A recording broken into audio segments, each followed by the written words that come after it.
Bible surprises in 30 minutes. Why there should be more exclamation marks in this unique book. Writer, church pastor and Bible teacher Mike Beaumont explains all to David Taverner. The conversation we're going to have, Mike, now is about the long-lost family. Sounds a bit like a TV show. But what family are we referring to this time? We're going to be looking at Joseph's family. And as you said, it does sound a bit like one of those TV shows, doesn't it? Where the surprises of discovering that people you thought you'd lost and were no longer around suddenly turn up in life. And that's exactly what's going to happen in Joseph's story as he gets, for various reasons, disconnected from his father and his brothers, who all end up thinking that he's dead. And the great reveal, the great surprise at the end of this story is when they discover he isn't, but maybe had wished he was, until they see things as they turn out. So there's a different twist to it. Well, we'll come to that, I'm sure, but let's just perhaps hear the backstory. Last time we spoke in the previous episode, we were talking about the life of Jacob. Where does Joseph fit in? Yes, so we've traced the story so far in Bible Surprises by seeing how everything began with Adam, how everything went wrong, God making new beginnings with Noah, and then how he began out working his plan with a man called Abraham, who had a son called Isaac, who had a son called Jacob, who had 12 sons, one of whom is Joseph, the guy we're looking at in this story with his brothers. I remember you said in our previous conversation about the story of Jacob that he was the favourite of his mum and his twin brother Esau was the favourite of his dad. Yeah. Is there any favouritism in this story? Oh, yes, and that's where things start going wrong again. Chapter 37 of Genesis is where we pick up the story of Joseph. And we read that, this time this story begins, he was a young man of 17 years old. And we get these rather ominous words now, Israel, which remember was an alternative name for Jacob. It's the name that he was given after he'd wrestled with God. Israel loved Joseph more than any of his other sons because he had been born to him in his old age. So we can perhaps understand that.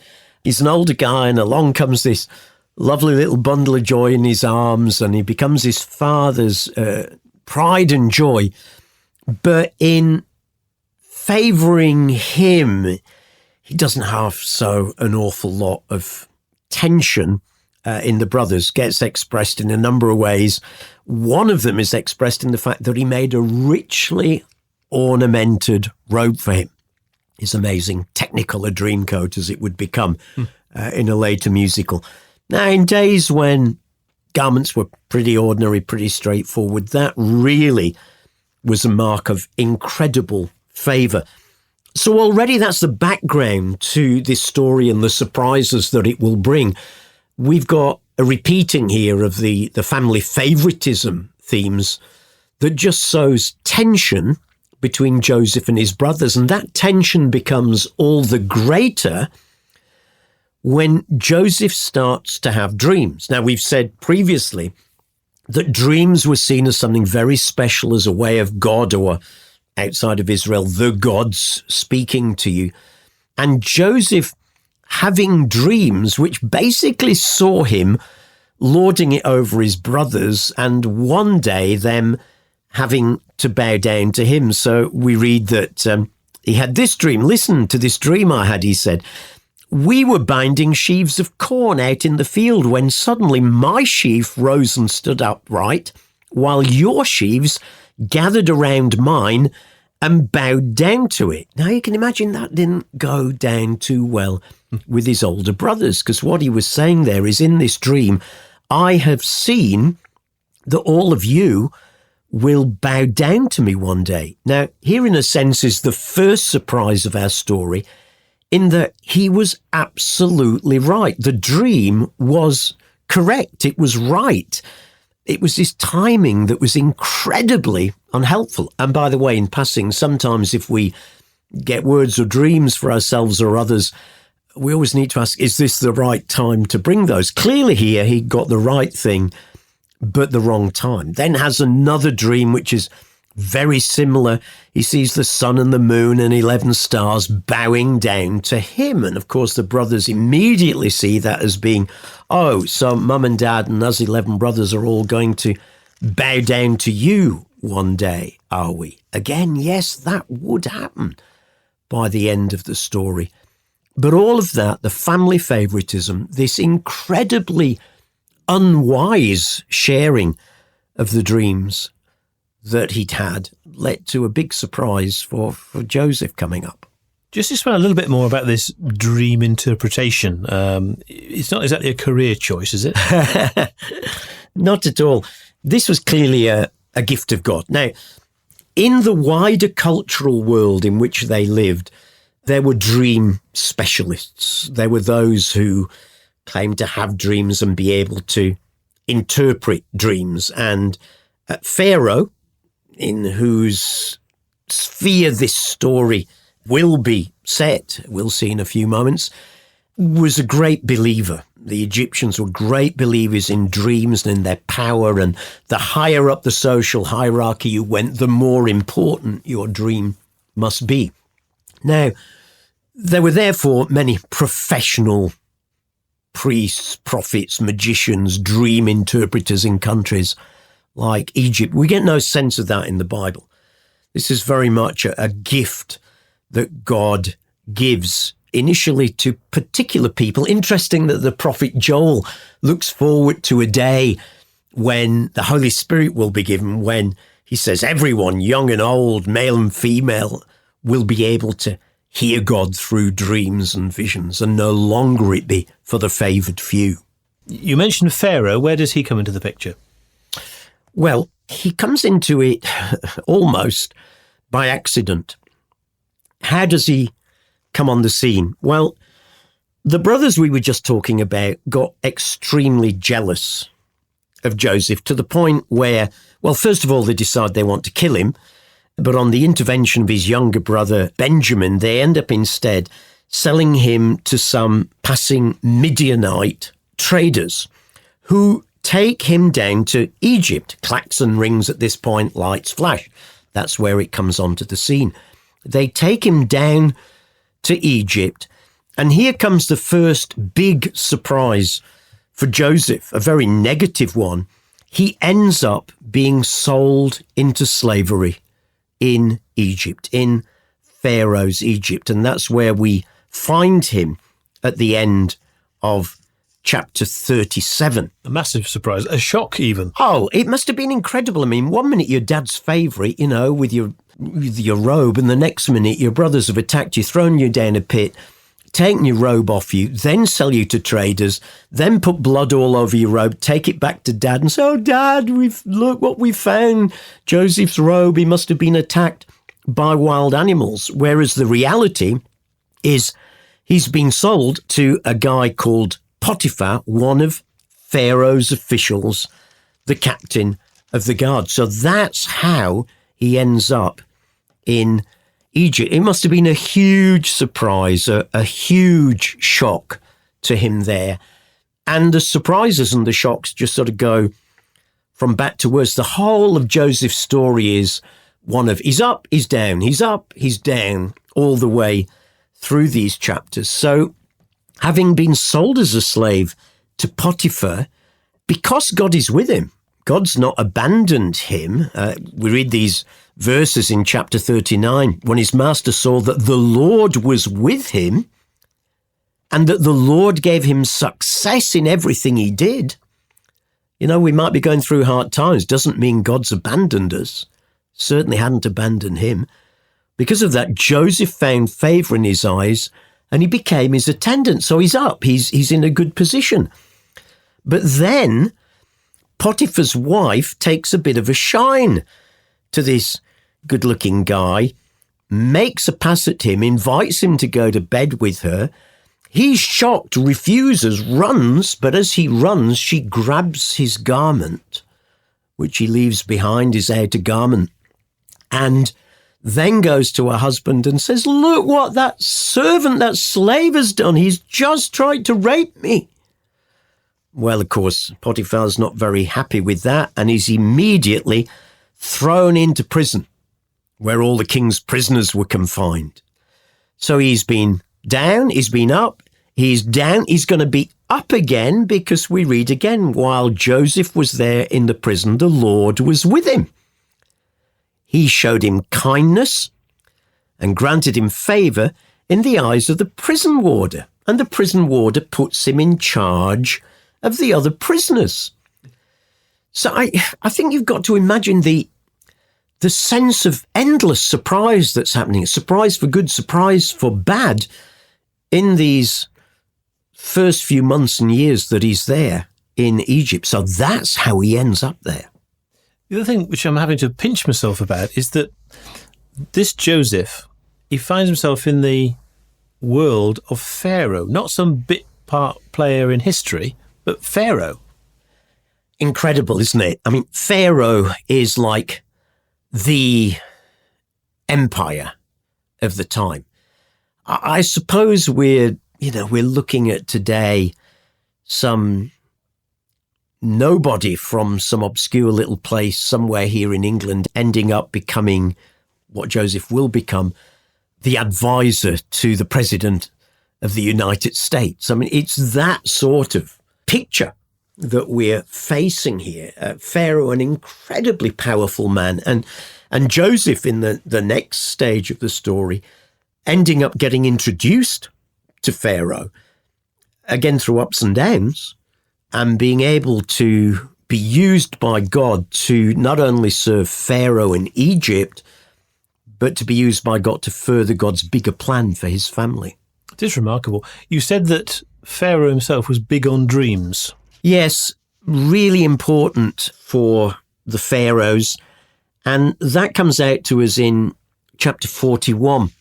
Having been put into jail by Potiphar, and frankly, he was lucky he didn't lose his life at that point, Pharaoh's cupbearer and baker are in the same jail, and they have dreams which Joseph is able to interpret for them, and they become absolutely true. And they both said to him, if you interpret our dreams, we'll look after you. And they did become true.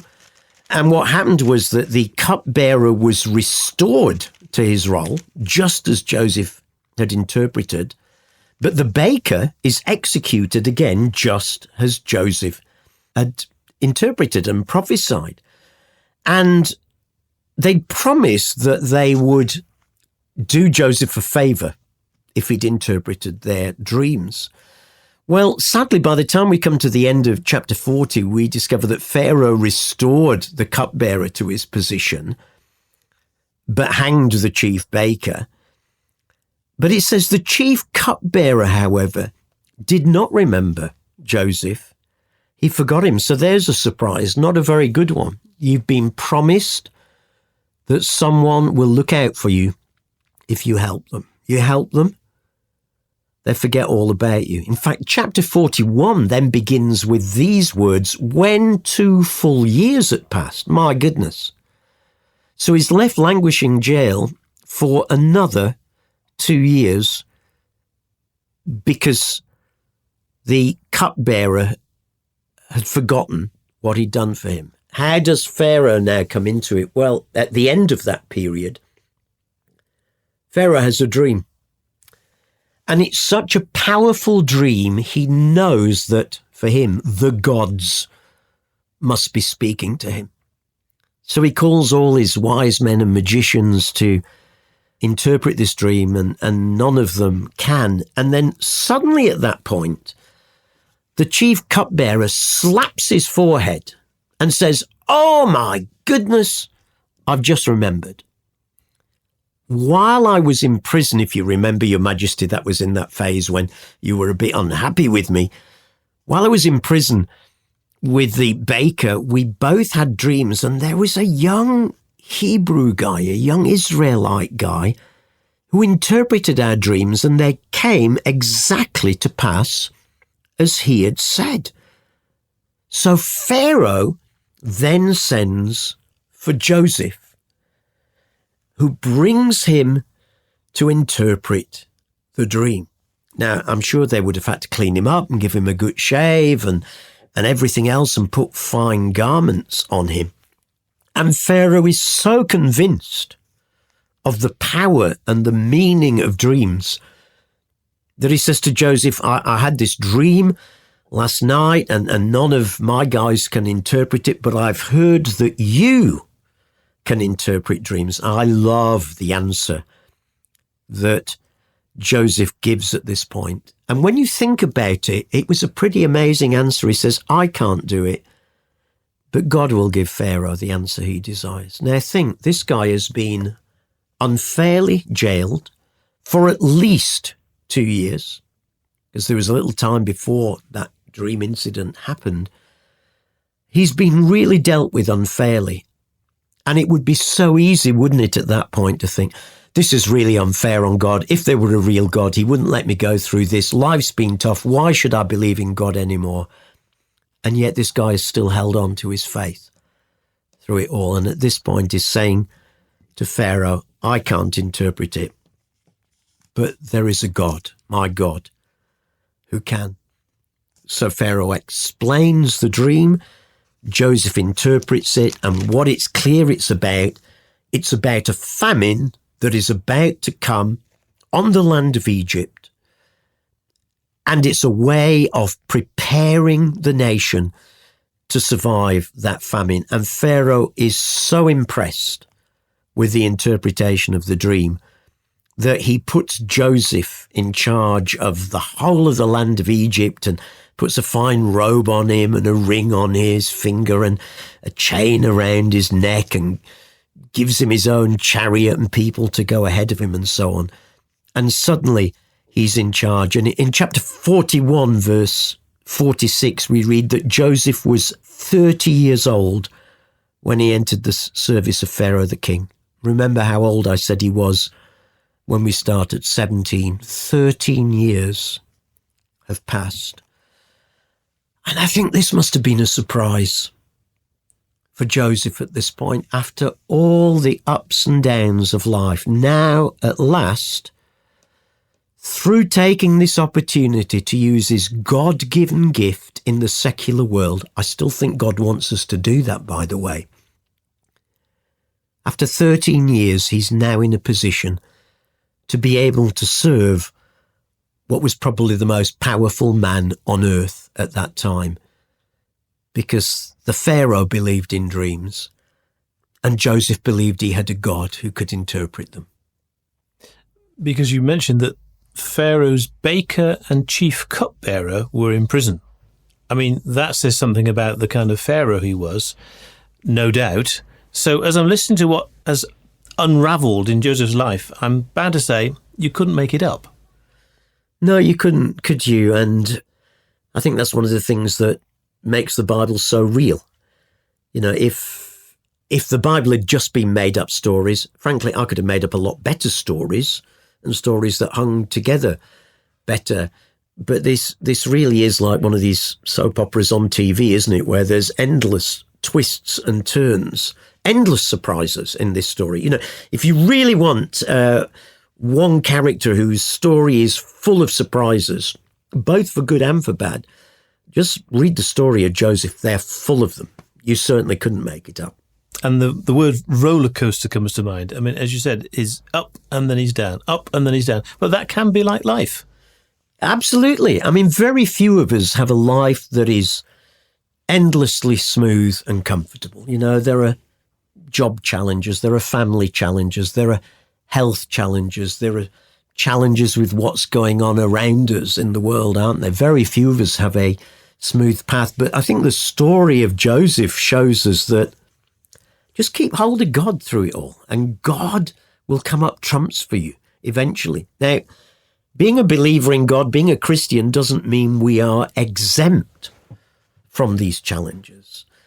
And anyone who tells you that they are, frankly, is just making up stories, because that's not what reflected in the Bible. Take an apostle like Paul in the New Testament. Man, that guy went through so many ups and downs, glorious moments of seeing many people saved, to endless shipwrecks where his life was hanging by a thread. And yet God being faithful through it all, God preserving them through it all. And that's the great thing about knowing God through Jesus today. It's not that we become put in a cotton wool ball to be protected from the knocks of life, the stuff of life.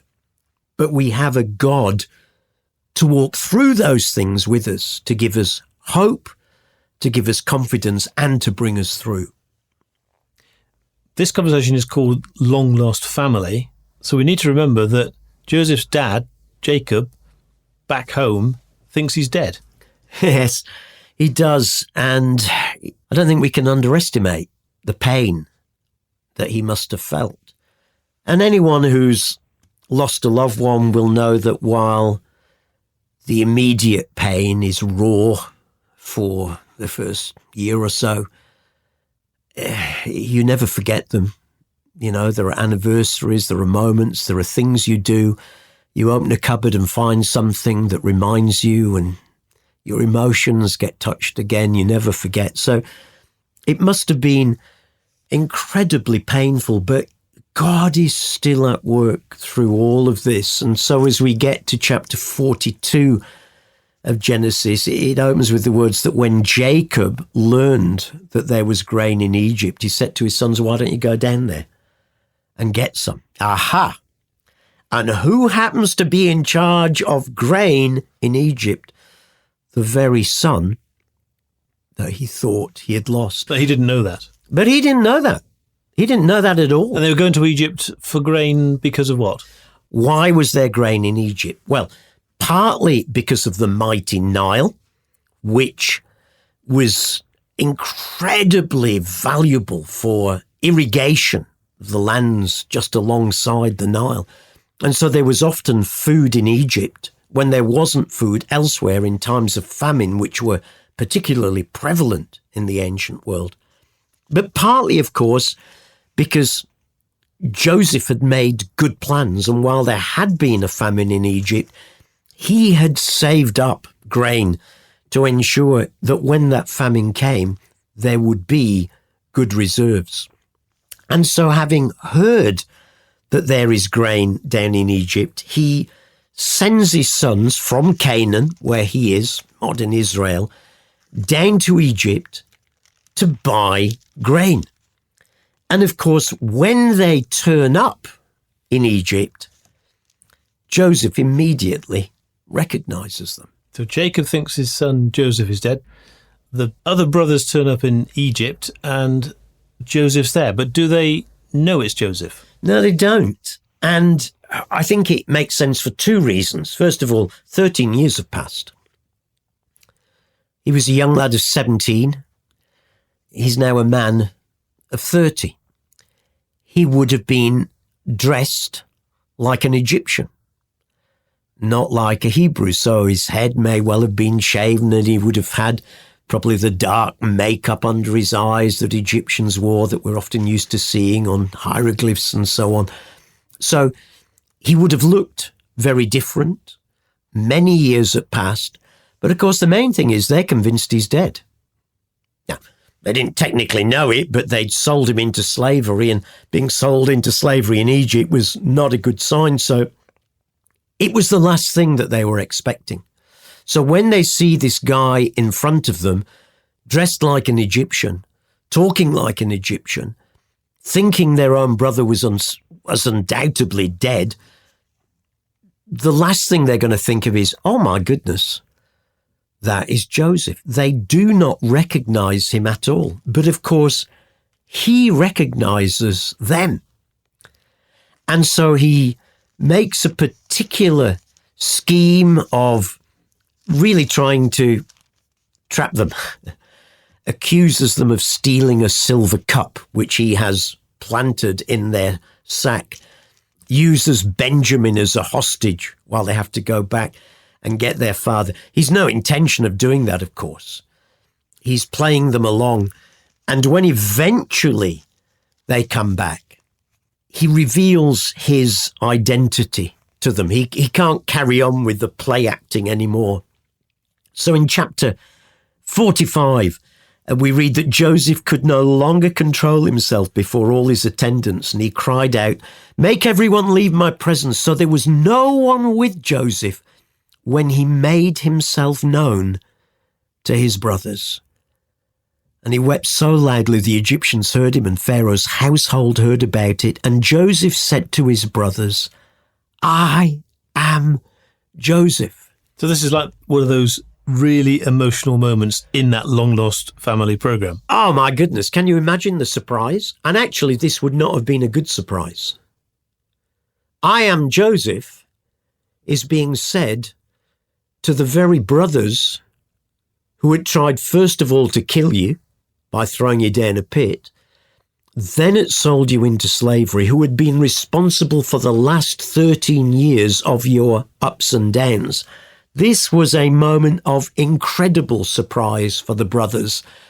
And I think, putting a bit of godly imagination in, we can probably think of them thinking, uh-oh, or whatever the Hebrew equivalent of that would have been in those days. Not a happy reunion. Not a happy reunion at all, had it not then been for the next surprise. When Joseph does something absolutely incredible. He says to them, "Yeah, I'm your brother Joseph, the one you sold into Egypt. And now do not be distressed and do not be angry with yourselves for selling me here."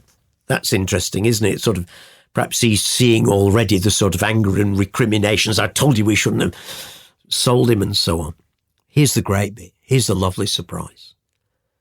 "Because it was to save lives that God sent me ahead of you. For 2 years now there's been a famine in the land, and the next 5 years there won't be ploughing and reaping. But God sent me ahead of you to preserve you for a remnant on earth and to save your lives by a great deliverance." God sent me ahead of you. Wow. That is incredible. After all this man had been through, after all the suffering he'd experienced, he sees, they may have had mischievous motives behind what they did, but he sees that it was God who had sent them. And that is one of the most incredible surprises in the story. I'm dying to know whether Jacob actually had a reunion with his son. I'm thinking of that TV program from years ago with Cilla Black. Surprise, surprise. Yes, absolutely. Because Joseph sends for his father and the whole extended family, and they come down to Egypt, and there is a great reunion of father and son. I mean, can you imagine the surprise that must have been for the dad? What a surprise to see the son that you thought was dead is now there and has been elevated to great position. And so they're able to be reunited, and Jacob is able to bless all his sons, all 12 of them, before he dies. And, once he has died, the brothers then think this might be payback time. And at the end of chapter 50, we read that when Joseph's brothers saw their father was dead, they said, "What if Joseph now holds a grudge against us and pays us back for all the wrongs that we've done to him?" And so they ask for his forgiveness, say, "We're your slaves." And I love this. Best verse in the whole book of Genesis for me. Joseph said to them, "Don't be afraid. Am I in the place of God? You intended to harm me, but God intended it for good, to accomplish what is now being done, the saving of many lives." And he promises to provide for them and bless them. But what a surprise that must have been for the brothers. So we've had the surprise of Jacob seeing his son who he thought was dead, and reconciliation and being able to bless them. Surprise for the brothers who were pretty sure that now payback time would come. But the surprise of hearing these words, "You meant it for evil, but God meant it for good." No matter what might come our way, no matter how much people might abuse, misuse us, no matter how bad things go wrong, how great to have a faith in God that says God can bring something good out of this. And that's the sort of man that Joseph was. You've been listening to Mike Beaumont in conversation with David Taverner. Bible Surprises in 30 Minutes is a United Christian Broadcasters production. For more about UCB, go to ucb.co.uk.